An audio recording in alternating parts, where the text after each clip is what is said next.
Imagine that the only thing between you and death is the bark of a tree. This is a story my mother lived. It's what Koreans call the Barley Hill Pass. Could you survive this?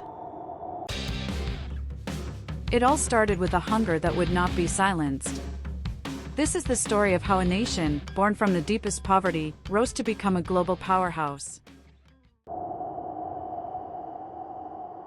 Imagine a poverty so deep, a hunger so all-consuming, that it had its own name. This was the Barley Hill Pass. It was a time when the last harvest was long gone, and the new barley crop was still a distant hope. For millions, the fear of starvation was a daily reality. And it wasn't just the absence of food, it was the aftermath of war.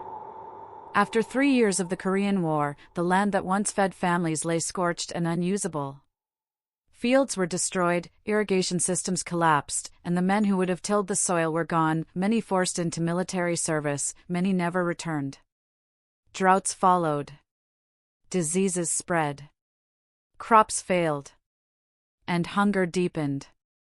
The poverty was so extreme it was described by a phrase you've likely never heard, a poverty so deep, it would tear you apart. It was a reality where your body, weakened by a lack of food, couldn't process the only meal you could find, the bark of a tree. You would stand in line for hours, not for food, but for the leftover grain residue from a local brewery. You would wait with hundreds of others, just to receive the discarded dregs of alcohol. Your children, thin and weak, would eat this fermented grain, and you would watch them stumble, not from playing, but from the effects of the alcohol. Their small, swollen faces were a silent testament to the suffering that had become your life. This was not a historical fact you read in a book. This was a physical pain and a mental anguish that defined a generation. It was a poverty so absolute that the act of survival itself became the ultimate and most painful struggle.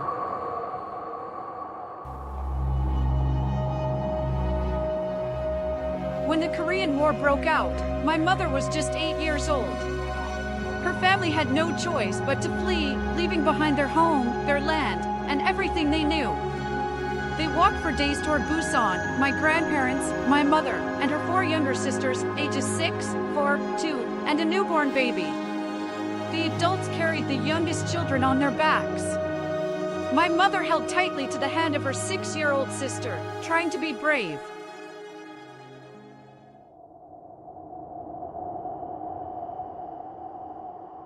But the 4-year-old didn't make it. She died on the road before they reached safety. They buried her beneath a tree. In 1953, when the war finally ended, my mother returned home. But peace didn't bring relief. What followed was a hunger so deep it swallowed entire families. The war had destroyed the land, taken the men, and left behind only silence and starvation. And that's where her real fight began. That hunger didn't break them. It shaped them. It carved a quiet strength, a relentless drive that became the engine behind a nation's rebirth. This is what Koreans call the hungry spirit. The hungry spirit doesn't mean the hunger of an empty stomach. It means the hunger to rise. To study by candlelight. To work until your hands cracked. To sacrifice everything so your children would never have to feel that same pain.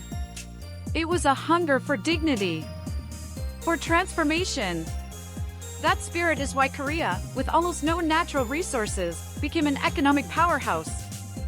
A country that once boiled tree bark for food now builds the world's most advanced technology and leads global culture. The suffering of one generation became the fuel for the next. My mother's real fight began with that hunger.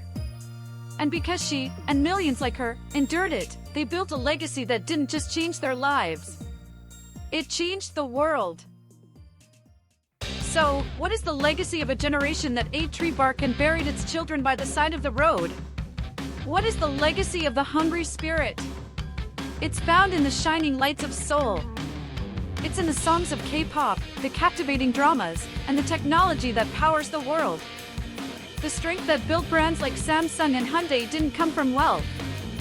It came from the resilience, the pain, and the iron will of a generation that chose to fight back. The Korea you see today was not born from nothing. It was born from a hunger that would not be silenced. And it was born from a family like mine.